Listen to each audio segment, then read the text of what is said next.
we have found one of the world's most impressive collections of super rare dirt bikes.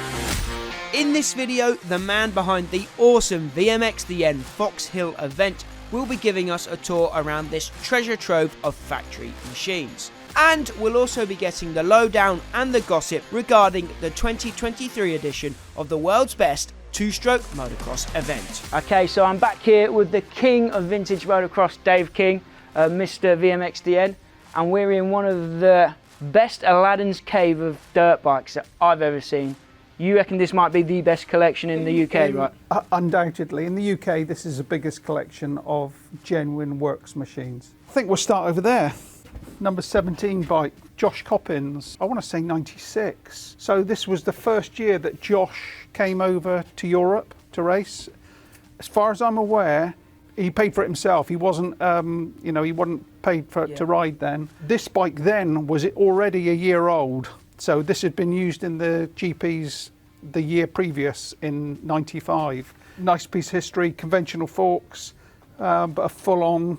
So what is that, a 125? 250. Factory Suzukis were never as, nobody built a bike like HRC. Factory Hondas were just on a different planet. But these factory Suzukis were not far behind. And this one here, that's Monique Pavort's. There was one year that he was leading the series by a country mile, and Stefan just chipped away every week, and eventually Monique finished second. I want to say that's a 95, I think that is. I've just seen an Aprilia over there, actually. Look at that. And just now they're rare. You don't see very many of those. No. You brought up a good point there. They're rare. Do you know why they're rare? There's a common theme with these bikes is generally they either weren't very good, they didn't make many of them, or they were hideously expensive. And I suspect that bike has got all three. That's for future collectors. That's what you want to be looking for. Stuff that was really expensive and exclusive, like the Cannondale. Yeah, I'd love to have a go in a Cannondale. Yeah, so if you've got one, contact Max. Yeah, definitely. Right, what have we got here then? Yeah, so Rob Herring. The fish. Yeah, Rob Herring. What a nice guy Rob is. His 96 250, which wasn't what I would call it wasn't a full factory bike, it was like a kitted bike. No doubt though, very, very collectible, very, very special. I think one of the best looking bikes in here. Yeah, I just like absolutely. that colourway. That was, I think. Very 90s. Yes, very 90s. You've hit the nail on the head. It was of its era. Yeah. Of its but era. In my opinion, the best looking bike in here is this one. This one, yeah. This one right here. This one is just all-time classic. So this is brand new, lovely history, never been ridden. This was actually given to Jeff Stanton back in the day, and this sat in Jeff's trophy room. So this is a 96 250. Yeah. So this is the one that sparked all of this. But that's generally how it goes. Yeah. You know, if you make a commitment to somebody and they know that you're not a messer. Yeah. Where else are you going to find a brand new 96 CR250? I doubt whether there's another one on the planet. Just jumping eras. Yeah, we've got he's the man of the moment for us. Yeah, the man of the moment for the VMXdN is Mike Brown. And me and Max were arguing this morning. I said this was 2004. I said 7. And Max is right. This is Mike's Kawasaki Honda, but it's a 4-stroke. So, we'll skip over that. Yeah. We'll skip over. He's come back to the light side now. Yeah, but it's still very nice bike, twin piped, but it's a 4-stroke. Like I said, this is an absolute Aladdin's cave of treasures. Oh, there's stuff everywhere. One of the best collections. Dave reckons the best collection in this country. Yeah, an extremely rare trials bike over there, factory Honda trials bike. Yeah, honestly, everywhere you look, there's stuff. There's obviously the memorabilia, the bikes. If you know of a collection like this and you think we should feature it, let us know in the comments down below where we should check that out. But what's that sign there, Dave? That's something to do with you, isn't it? Yeah, somebody pinched that. I'm not sure who it was, but that's the best meeting on the planet. Yeah, so let's have a sit down and we're going to talk about the VMXdN Foxhill.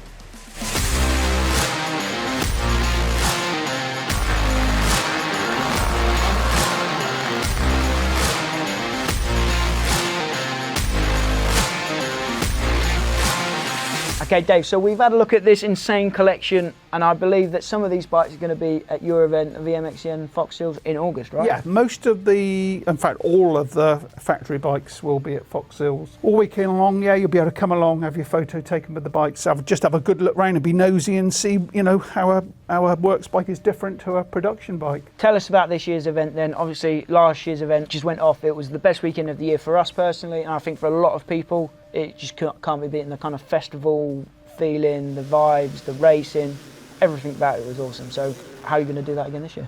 Good question. We were lucky last year with the weather. Yeah, weather, obviously, with motocross is a huge part. And as you remember, it was blisteringly hot, wasn't it? It was sunburns all around. It was just a great sort of party festival weekend, wasn't it? Which is what we want it to be. It's not just about the racing. People have got to remember it's entertainment. It's a show. The racing is just a small part of it. Especially, you know, for me, my focus is on entertaining people as well as the racing. Stephen Everts, world title winning 97 RC250, the first year of the aluminium frame, which, if you remember, McGrath didn't like that bike. What's so special about this bike is, as it came off the track, it's been in two collectors' collections. It's never been mucked about with, which is, you know, how you want the bike, straight from the track. It doesn't go any better than that. And then Fred Bolley, French rider, 99, I think that is, world title bike. But the interesting thing about this, Fred won the world title on this bike, but Fred, I'm pretty sure, was like the second rider. He wasn't the A guy. He wasn't the A guy, no. Again, this bike came straight off the track into a collector's hands, and here it is today. And they were just telling us a cool little fact about this bike as well earlier, to do with the oh yes, the clutch here. Yeah, we know it's Fred Bolley's bike because when he crossed the line at the final GP, he threw the bike down. We got a bent lever. Interesting with Fred, when I first got into this sport when I was like 5 or 6, like the first few DVDs that we got, like the season review, was the Pichon versus Bolley years. So like, to me, Fred Bolley was the man when I was a kid. There was RC and McGrath in the Supercross and Bolley and Pichon in the GPs, and that's what me and my brother grew up watching on repeat. I just noticed another little thing on this Bolley bike, right? Laser helmets. That's where our name comes from, because we used to wear laser helmets when we was kids, and when we first set up the channel, we just like, what do we put? Oh, no, laser. That's where it comes from. Think about how much is going on away from the racing, and the legends that come not to race but just to have a few beers. Yeah, I know. I mean, some of the legends have beers and race, aren't they, Ryan? Yeah, like Ryan Villapoto. Yeah, he's quite unique in that. He's like a modern day Graham Noyce. Tell us about some of the legends that are coming this year, riding and not riding. Okay, I may have to refer to my list because there's so many. Yeah, there's so many this year. So riding for Team America, we've got the same team as last year. We've got Mike Brown, Ryan Villapoto and Zach Osborne on different bikes this year. And the other American that's coming as our guest of honour is the one and only Mike LaRocco. Mike LaRocco. I was saying to you earlier, Mike LaRocco, the first motocross t-shirt I ever got when I was like 5, Mike LaRocco t-shirt. So I'm looking forward to seeing Mike down there. Team England, we've got the rider that should have ridden last year for us, Tommy Searle. Tommy's now on Kawasaki. He's got a free rein deal where basically he can do what he likes. I can assure you Tommy is well up for it, really well up for it. Mel Pocock rode an absolute blinder last year for us. And Brad Anderson. How could you not have Brad Anderson on the team? I think the moment of the weekend for me was Moto3 in the team race when Brad passed Willow. And the crowd just went crazy. It was awesome. And then in the last Moto, when he won it, didn't he? He won the Moto and he just threw the whips past the crowd down the hill. Yeah. Wicked. Team Northern Ireland, who finished 3rd last year. That is Gordy Crockard again. How could Gordon not be on the team? Nev Bradshaw, as long as the knee. Hopefully, yeah. He's had that knee op, hasn't he? You probably know more about it than me. Like 2 weeks ago, maybe. Yeah. So hopefully he's on the road to recovery. Graham Irwin, that's a real solid team. The trouble is, there's so many solid teams right the way through the event. The latest team that only came in last week is a team from Latvia of Mattis Caro, which I think you know. Yeah, former British champion. Yeah, Loris Freibergs, I think you pronounce his name. I do remember Loris's name. I think he did 450 GPs, did he? Back in the mid-00s. But yeah, that's another solid team from South Africa. There's just so many guys. We couldn't make these videos without the support of our awesome sponsors. Pewterline have products to lubricate, clean and protect your bikes. We use their MX9 oil in all of our two-strokes. And when you're dealing with old and precious bikes like we're featuring today, you have to be very careful with the fuel that you put in them. Thankfully though, Pewterline have this E10 fuel fighter additive that is specifically designed to protect the fuel system from the harmful corrosive effects of modern E10 fuel. I've included links and more info in the description down below. Thanks once again to Pewterline for supporting what we do. Lurking in the back over there, we won't go into too much detail, but there's some brand new CR250s never been ridden. 2007. 2007, so the last of the Hondas. And a 125. And a 125. If they ever come up for sale, my name is up first for those. Obviously Mike Brown's been coming to the VMXdN for many years now, good friend of ours. You get chatting to people and I always ask the question, you know, have you still got any of your old bikes? And Mike said, yeah, sure I have. I've still got my title winning. This is the one, This is the one, the 2001. 2001, yeah. So this one was shipped over from Mike earlier this year. That was in Mike's personal collection back in Tennessee. Yeah, I mean, every KX of that era wanted to be that bike. Yeah, yeah. We did a video with Nev Bradshaw on a KX125 a few years ago. He just picked up a KX125 and this was the look that he was going for with the build. And then when we did the video on the track, he was trying his hardest to look like Mike Brown. I even said it in the video, he's like, I'm going for my Mike Brown look today. Collector's dream again, straight from the rider that won the title to a collector. It's that's the way you want it to go, that's isn't the way, it? Yeah, you don't want them to be, you know, used as a, because a lot of these bikes did. A lot of these bikes were sold and went as field bikes, and 20 years ago, nobody wanted this stuff. Nobody wanted, why would you want an old motocross bike when you could go out and buy a new one? Nobody saw the history in these special bikes. And then as the years have gone on, as the VMXdN, you know, as I created that 12 or 13 years ago, all of a sudden there's interest for it. And yeah, these bikes are still out there. It's not just the international team race this year. We've got the Wright Engineering national team, which has brought out riders that are sort of, maybe they were pros sort of 10, 15 years ago and have sort of a bit out of the sport, but would like to come back in it. But they're not quite at that, they don't want to jump at in that Mike Brown level. Yeah, exactly, at the Mike Brown level. Yeah, because as we said earlier, it's a double-edged sword for us. We want the good racing, the high-level racing. Yeah, but these old guys don't really want to come back into it and race somebody like Brownie. Go toe-to-toe with Brownie, yeah. And we got guys like Christian Watley. Carl Nunn is going to be making a return. He is on the SR75 Suzuki team. You made me laugh now, sorry. SR75 Suzuki team, that's going to be a nice bike for sure. It is, yeah. Jeff's doing the bikes for the national team race. I don't know who the other two riders are yet. So we've got two team races. So we've got two team races, yeah, to make it more interesting. On the two team races, are the years of bikes different? Or is no, exactly the same. Any two-stroke up to and including 2002. But I have to say, and I give Wobbs's credit again, this second team race was Wobbs's baby. I was sort of dubious, but the way it's going, it's looking like a really good idea. So you've got the two team races, you've got Evo 125, where there was that titanic race last year between your mate Neville and your mate Mike. And that this year is going to be spiced up with Brad Anderson's going to be on a Steve Clitheroe tuned 125. And then you've got the normal Evo classes all the way and Super Evo and classes. Ultra Evo. Yeah, all the way through the field. So plenty to keep people entertained. For everyone. This is maybe one of the oldest ones in this room. Maybe. Yeah, so this one I think is 1980. This one actually came through Jeff Stanton. Okay. It's got Johnny O's name on it. It's got Johnny O'Mara's name on it. It's also got Jim Holly's name. Yeah, because I only found this out very recently. I didn't realise that Johnny O'Mara got injured that year, and Jim Holly was the fill-in rider. Jeff Stanton sourced this for us.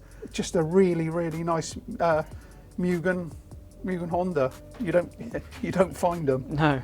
I've never seen a bike that looks like that before. No, I'll be brutally honest, that is horrifically ugly at the front. I know. Isn't it? It is. Do you know what? You're bang on there. That red engine just does nothing for me, and those scoops up at the top there look like something a 6-year-old has made. But you know, it's part of the evolution of motocross. That was back in the era when they was trying stuff. Yeah, exactly. That was in the era where they try anything. That was probably the first one to have the radiator. Yeah, it would have been the first one to have the radiator right up high up on the top there. We've forgotten some of the big name stars that actually are going to be racing at Foxhill in August. So 1980s, 1990s GP British giant Kurt Nichol coming over, and who was the other guys that we were David talking about? Knight. David Knight. Enduro legend. Is it Sir? Hang on, Sir David Knight, isn't it? Oh. And he's teamed up with Danny McCanny. Danny McCanny coming over from the Isle of Man. So yeah, you know, can you imagine if it was a little bit sticky, David would be on. If it was like 98. Oh man. Isle of Man might win. God, yeah. Can you imagine? No, please don't let it be like 98. Jeremy Van Horbeek coming over for the Belgian team. There's strong riders right the way through the field, and just different eras. You know, you've got Jeremy Van Horbeek, for instance, only finished GPs last year. Mike Brown finished, 15, 20 years ago. Whoever thought you'd see Kurt Nichol and Ryan Villapoto race the same race? I think Kurt actually said that last year, didn't he? Yeah. One other thing that's happened literally only in the last day is Yamaha as a global company have come on board, and they are sending over Michele Rinaldi and Alessio Chiodi, and Chiodi will ride Chiodi will ride a full factory 93 OW 250 Yamaha at the event. That is awesome. I remember back to last year, people were asking for him to come. Yeah, I know. He's been, of the European guys, he is probably the most asked for guy, because a lot of people remember him at Foxhills. Yeah. I certainly do. Yeah, that's going to be wicked to see him back. Dave Thorpe's 1989 RC 500. This is the one that kind of started off, not this exact bike, right? But this. So yeah, this era is what started you off in your journey. I had the sister bike to this. Only 2 in existence. This one is far more complete than the bike. Although I bought my bike from Dave, the bike was never complete. There was lots of parts missing. This one is 100%, even down to the grips. 100% complete, and it runs. Yeah, and this was the bike that Dave left Honda for and rode in 1990. So you got the 89 and the 90, so chronological order. Yeah, so Dave went to Kawasaki in 1990, and to be fair, this was an all-new bike. So the perimeter frame, very radical for you know, back in 1990. The engine was pretty much well proven, because that was the same engine that came from the previous year's bike that Kurt Nichol rode, the tubular frame bike that Kurt came second on, so it was a good bike. It must have been a huge culture shock. But don't get me wrong, this was a good bike. This bike won GPs. It was a factory Kawasaki.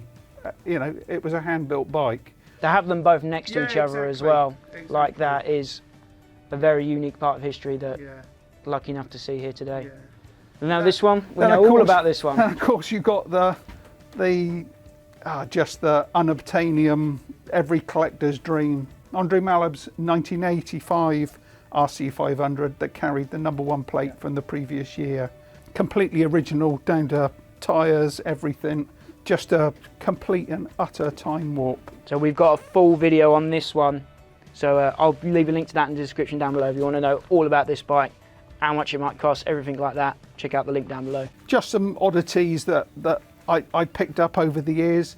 The HRC team back in the 80s was sponsored by Pirelli. As you can see, always the stickers were always on the front and back mudguard, but the riders had choice of tyres. The riders were given a free choice. They didn't have to use Pirelli tyres. So this one I think has got actually I was a Sandcross on the front, but yeah, with a Metzler on the back, and I think the 89 has got Dunlops on, which is the same as the bike that I bought off of Dave. So the riders obviously made that decision themselves of what they felt was right for for the conditions. Am I allowed to quickly run through the sponsors? Yeah, go for it, Dave. Yeah. They make it all happen. I'm going to have to refer to my notes. So as I said, yeah, so we've got Honda through the John Banks Group. We've got Wright Engineering, Esbriggs Commercials, Race FX, Off-Road Only to You, Madison, ESP Graphics, ASA Scaffolding, Garland Off-Road, Apico DSG, Fowlers of Bristol, Bickers Action, Stebbings Car Supermarket, SC Sport Homes and Geartech. That's in no particular order. They're just fabulous companies that put their money into something we love, and we should support those companies. Personally, our story at the Vets is quite long. You go right back almost to day dot. 2011 was the first year we went, which was the third year of the original event at Farley. Yeah, and I think you did a promo for Pewterline, yeah, who are now actually one of our sponsors again, which is full circle, yeah. Oh wow. Which is, yeah, I'll do a plug for my sponsor. Yeah, no, absolutely. Yeah, no, we did a video for Pewterline back in the day, and that was the first time we came, and then we got hooked straight away and came back many times through the years. And then, you've been back every year. And then last year was just personally my favourite edition of the event ever. It was unreal. You know, as I've said to you before, you will have free reign because you've always been very good to us. We will give you whatever you want. If you want to put a GoPro on whoever, you know, you haven't even got to ask. So we will be there again this year. We hope to see you guys there. When is it, Dave? 26th, 27th of August, and buy your tickets on Eventbrite. Don't leave it too late because it might sell out. It got hectic last year, didn't it? There was a lot of people. We filled 70 acres. So yeah, be quick. We'll hopefully see you there. Dave, can't wait. Yeah, thanks Max, thank you.